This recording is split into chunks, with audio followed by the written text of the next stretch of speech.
ओम गंग गणपते नमा.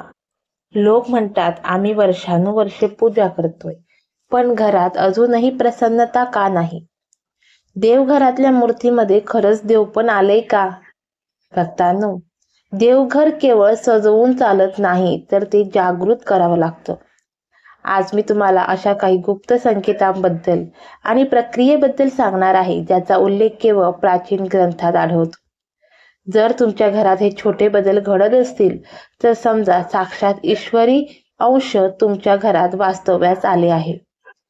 हा व्हिडिओ फक्त माहितीसाठी नाही, तर तुमच्या घराचं नशीब बदलणारा एक आध्यात्मिक अनुभव ठरणार आहे. शेवटची प्रो टिप तर चुकूनही मिस करू नका. देवघर जागृत असणे म्हणजे काय? मित्रांनो, देवघर जागृत असणे म्हणजे तिथे असलेल्या मूर्तींनी डोळे उघडणे किंवा बोलणे असा अर्थ होत नाही. तर याचा अर्थ होतो की तुमच्या देवघरातील सकारात्मक ऊर्जा सक्रिय असणे. याचे 3 मुख्य पैलू आहेत. 1. जिवंतपणाचा भास. जेव्हा आपण देवघरासमोर बसतो, तेव्हा आपल्याला असं वाटतं की तिथे कोणीतरी आहे, जे आपलं ऐकतंय. आपल्याला एकटेपणा वाटत नाही. उलट एक प्रकारचं संरक्षण कवच आपल्या भोवती असल्याचं जाणवतं. 2. फळ मिळणे. आपण जेव्हा देवाकडे मनापासून एखादी गोष्ट मागतो किंवा प्रार्थना करतो, तेव्हा ती लवकर पूर्ण होते. म्हणजे तिथलं देव पण तुमच्या हाकेला साथ घालत आहे. 3. चैतन्यमय वातावरण. ज्या देवघरात रोज पूजा, नामस्मरण आणि स्वच्छता असते, तिथे एक प्रकारचं चैतन्य तयार होतं. तिथे गेल्यावर मळगळ दूर होते आणि उत्साह येतो. जसं बॅटरी चार्ज होते, तसं जागृत देवघरासमोर बसल्यावर आपण चार्ज होतो. थोडक्यात काय, ज्या ठिकाणी देवाच्या अस्तित्वाची जाणीव आपल्याला, मनाला आणि घराला होते, त्या देवघराला जागृत देवघर म्हणतात. देवघर जागृत असण्याचे 7 मुख्य संकेत कोणते? 1. मनाला मिळणारी शांती.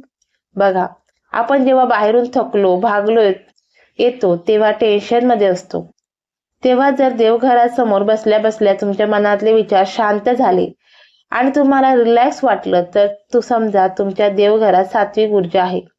तिथली स्पंदनं, व्हायब्रेशन्स तुमच्या मनावर ताण खेचून घेतात. हे जागृत देवघराचं पहिलं लक्षण आहे. 2. दिव्याच्या ज्योतीचा आकार. अनेकदा आपण पाहतो की दिव्याची ज्योत एकदम स्थिर राहते किंवा त्या ज्योतीवर कापसाचे फुलासारखा आकार, काजळी तयार होते. शास्त्रानुसार जर ज्योत उंच आणि तेजस्वी असेल, तर याचा अर्थ तुमची सेवा देवापर्यंत पोहोचते आणि त्या ज्योतीच्या रूपात देव तुमच्या घरात उपस्थित आहे. 3. प्रसन्न सुगंध. पूजा केल्यानंतर अगरबत्ती विझवल्यावरही जर तुमच्या घरात बराच वेळ एक वेगळाच मंद आणि प्रसन्न सुगंध येत असेल, तर ते शुभ मानलं जातं. हे केवळ अगरबत्तीमुळे नसतं, तर जेव्हा उच्च शक्ती त्या ठिकाणी येते, तेव्हा वातावरणात एक नैसर्गिक सुगंध निर्माण होतो, जो मनाला प्रसन्न करतो. 4. घरामध्ये चिमण्या आणि पक्ष्यांचे आगमन. जर तुमच्या घराच्या खिडकीत किंवा देवघराजवळ बाल्कनीत चिमण्या, पारवे नियमितपणे येऊन बसत असतील किंवा चिवचिवाट करत असतील, तर खूप चांगलं लक्षण आहे. प्राणी आणि पक्षी हे सकारात्मक ऊर्जा खूप लवकर ओळखतात. जिथे देव पण असतं, तिथेच हे जीव जास्त आकर्षित होतात. 5. अचानक रखडलेली कामं मार्गी लागणे. कधी कधी तुमची खूप वर्षापासूनची कामं अचानक व्हायला लागतात. काहीतरी अडचण येते आणि ती आपोआप सुटते. याला आपण योगायोग म्हणतो. पण खरं तर ही तुमच्या घरात देवघरातल्या देवाची कृपा असते. संकटाच्या वेळी कोणीतरी मदतीला धावून येणं हे तुमच्या जागृत देवघराचं फळ आहे. 6. घरातील वातावरण आणि कलह. ज्या घराचं देवघर जागृत असतं, त्या घरात विनाकारण भांडणं होत नाहीत. लोकांमध्ये चिडचिड कमी होते. जर तुमच्या घरात आधी खूप वाद व्हायचे, पण आता वातावरण शांत आणि प्रेमळ झालं असेल, तर समजा तुमच्या घराची वास्तू आणि देवघर दोन्ही जागृत झाली आहेत. 7. स्वप्नात मिळणारे दृष्टांत. जर तुम्हाला स्वप्नात मंदिरं, वाहती नदी, पांढरी फुले किंवा प्रत्यक्ष तुमचे गुरुदेव दिसत असतील तर याचा अर्थ तुमचे दैवत तुमच्या खूप जवळ आहे. तुमच्या देवघरात तुम्ही करत असलेली सेवा फळाला येत आहे आणि देव तुम्हाला स्वप्नातून मार्ग दाखवत आहे.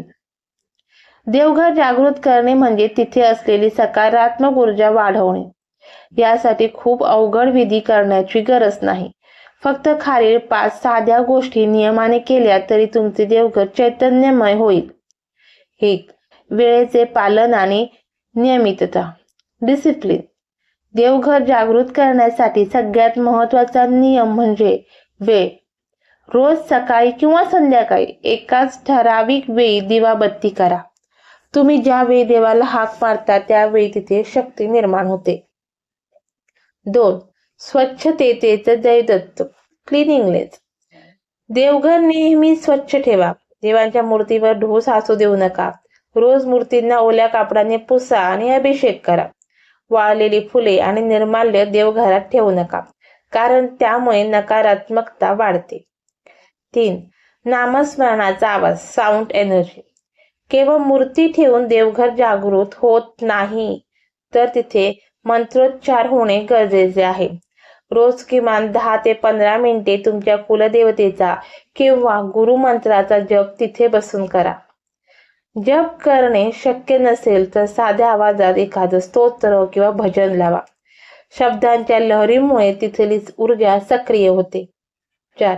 अखंड दीप आणि शुद्ध तूप. The light. शक्य असल्यास देवघरात शुद्ध तुपाचा दिवा लावा. तूप नसेल तर तिळाच्या तेलाचा दिवा लावा. दिवा लावताना मनात असा भाव ठेवा की हा प्रकाश माझ्या घरातील सर्व अंधार आणि दुःख दूर करत आहे. 5. दान आणि नैवेद्य. देवाला रोज काहीतरी गोड नैवेद्य दाखवा. खडी साखर, गुळ खोबरे चालेल. महत्वाचे म्हणजे देवघरात एक पाण्याचा कलश भरून ठेवा आणि दुसऱ्या दिवशी ते पाणी तुळशीला घाला. पाणी सकारात्मक ऊर्जा शोषून घेते. देवघर जागृत करण्यासाठी बाहेरून काहीही आणण्यापेक्षा आपल्या मनातील भाव शुद्ध ठेवा, कारण जिथे भाव असतो तिथेच देव असतो. भक्तांनो, आपण देवाची पूजा करतो, मंत्र म्हणतो आणि लगेच उठून कामाला लागतो. पण देवघर जागृत करण्याची सर्वात मोठी गुपित टीप ही आहे की पूजा झाल्यावर किमान 2 मिनिटे तिथे शांत बसा. असे का करावे बरं? आपण जेव्हा पूजा किंवा जप करतो तेव्हा देवघरात एक विशेष ऊर्जा तयार होते. आपण लगेच उठलो तर ती ऊर्जा आपल्याला मिळत नाही. तिथे शांत बसल्याने ती सकारात्मक ऊर्जा आपल्या शरीरात शोषली जाते. दुसरी महत्वाची गोष्ट म्हणजे देवघराच्या उजव्या बाजूला नेहमी एक लहान तांब्याच्या कलशमध्ये पाणी भरून ठेवा. हे पाणी रोज बदलत राहा. पाणी हे ऊर्जेचे कॅपॅसिटर आहे. ते देवघरातील मंत्रांची शक्ती साठवून ठेवते. हे पाणी घरात शिंपडलं की अख्खं घर देवघरासारखं जागृत होतं. अनेक लोक पूजा करतात पण त्यांना फळ मिळत नाही. त्याचं मुख्य कारण हेच आहे की तेही 2 मिनिटांची शांतता पाळत नाहीत. भक्तांनो, तुमचं देवघर हे केवळ एक कोपरा नाही तर तुमच्या घराचं हृदय आहे. आज सांगितलेल्या संकेतांपैकी तुम्हाला कोणता अनुभव आवडला किंवा तुम्हाला तुमच्या देवघरात बसल्यावर नक्की काय जाणवतं हे कमेंटमध्ये नक्की सांगा, कारण तुमचा एक अनुभव दुसऱ्या भक्ताची श्रद्धा वाढवू शकतो. आणि हो, जर तुम्हाला वाटत असेल की ही सखोल माहिती इतरांपर्यंतही पोहोचायला हवी तर हा व्हिडिओ जास्तीत जास्त शेअर करा. तुमची एक कृती कोणाचं तरी घर पुन्हा चैतन्यमय करू शकते. स्वामींच्या अशा सखोल आणि गुप्त माहितीसाठी आपल्या चॅनलला आता सबस्क्राईब करा. तुमचं देवघर आणि आयुष्य दोन्ही सुखाने उजळून निघो हीच प्रार्थना. श्री स्वामी समर्थ.